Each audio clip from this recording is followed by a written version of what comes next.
The first time I saw him, he was crouched under the awning of the liquor store across the street. Rain poured off the roof behind him. He looked soaked, like life had been washing him away for weeks. He didn't beg. He didn't even look up, just held a coffee cup in both hands, shaking like a leaf. I was closing up the restaurant early. Weather was bad, business worse, and I kept glancing his way. Something about him got to me, the quiet, the stillness, like he had stopped trying. I walked over, offered him soup and shelter. He looked at me like I'd offered him gold. His name was Mark. That's what he said anyway. No last name, no questions. I let him sit in the back kitchen near the oven, gave him coffee, bread, dry clothes from Lost and Found. Emily, my wife, walked in and paused when she saw him. "He okay?" she asked. "Just cold," I said, letting him warm up before I sent him back out. She didn't argue, just gave him a soft smile and went to stock the dessert fridge. Next day, he showed up again. Didn't ask for anything, just stood across the street like a ghost. I invited him back, let him sweep the back alley, paid him cash, small bills. He kept coming, washing dishes, taking out trash. Always quiet, always early. The staff were hesitant at first, but Mark never caused trouble, never said no. I gave him a cot upstairs in the loft above dry storage. Not legal, but safe. He started shaving, showering, changing clothes. Looked almost respectable within a week. Emily noticed. "He cleans up nice," she said one morning, refilling coffee. I smiled. "Guy just needed a shot," I replied.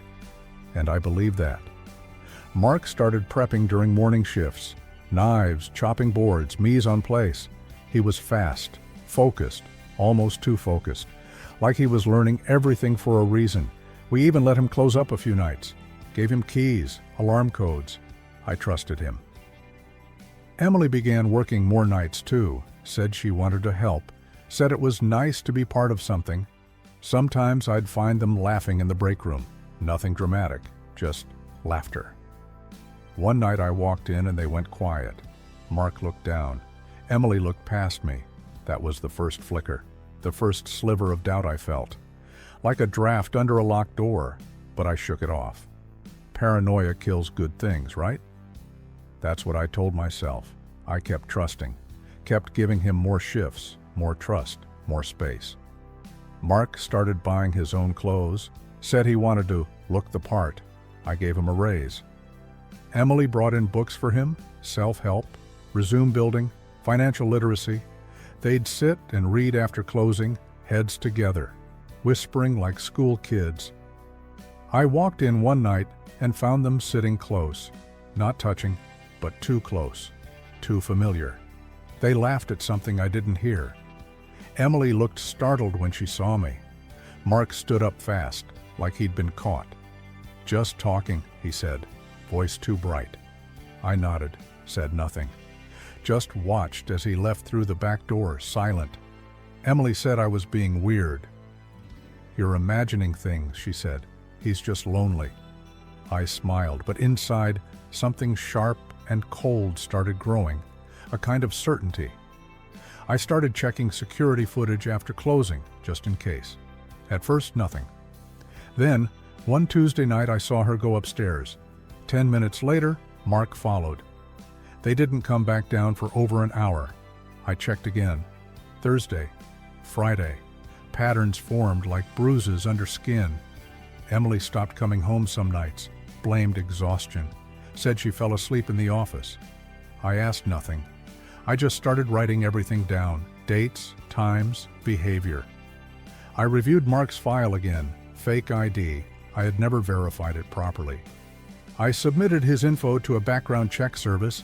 It came back flagged within hours. Mark was actually Daniel Travis, 2-time felon, identity fraud, assault, prison time. He had used at least 4 aliases across 3 states. I had let a predator into my home, and worse, my wife had welcomed him. I didn't explode. I didn't confront her.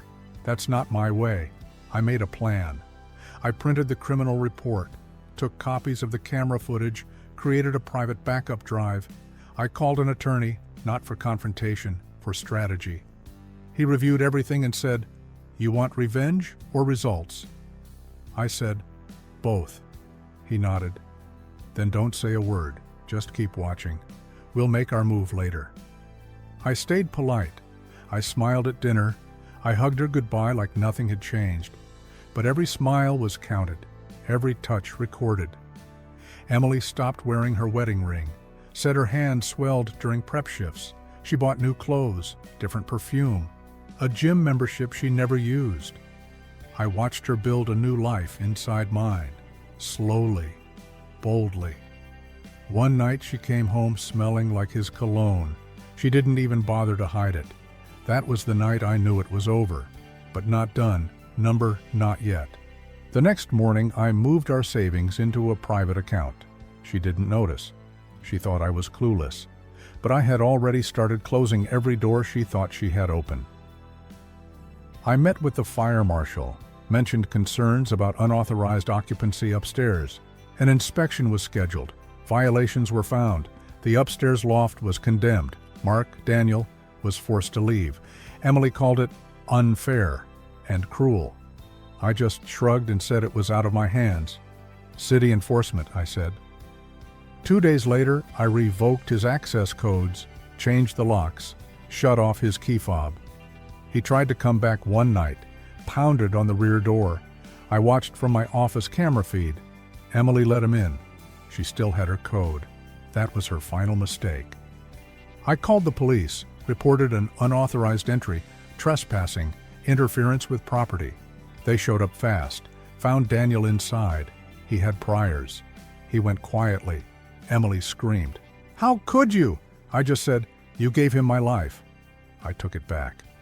She packed a bag that night, said nothing, just left. Like a thief, slipping away in silence. I filed for divorce the next day, with every receipt, video, and record attached. She tried to fight for the house, the business, even the dog. She lost all three. My lawyer said it was the cleanest, most justified judgment he'd ever seen. Daniel? He got 18 months, plus probation. Violated his parole, lied to officers. Emily moved in with her sister, tried to rebuild. I heard she changed jobs, changed towns. People asked why I didn't lose it, why I didn't scream or break things. The truth? I'm not built for noise. I'm built for pressure, for slow, deliberate action. Revenge isn't about pain, it's about closure. Clean, complete, final. I expanded the restaurant, added a new patio, became the face of a Second Chances culinary program. Irony, I know, helping others. After what happened. But I believe in redemption, for the right people. Daniel wasn't one of them. Emily had her chance. She threw it away. Sometimes I still catch myself thinking about it, late at night, quiet moments. But I never feel anger anymore, just distance, like remembering a stranger's story. The house is mine, the business is thriving. The peace I have now, earned. She wrote me once, a letter, said she missed the man I used to be. I didn't reply, because that man is gone, and I don't miss him at all. I live alone now, me and my German Shepherd. We walk every morning before sunrise. Sometimes I pass that liquor store, the one where I first saw him shaking under the rain, and I wonder if I had walked away that day, would any of this have happened? Maybe, maybe not. But now I never stop walking, not for anyone, not anymore.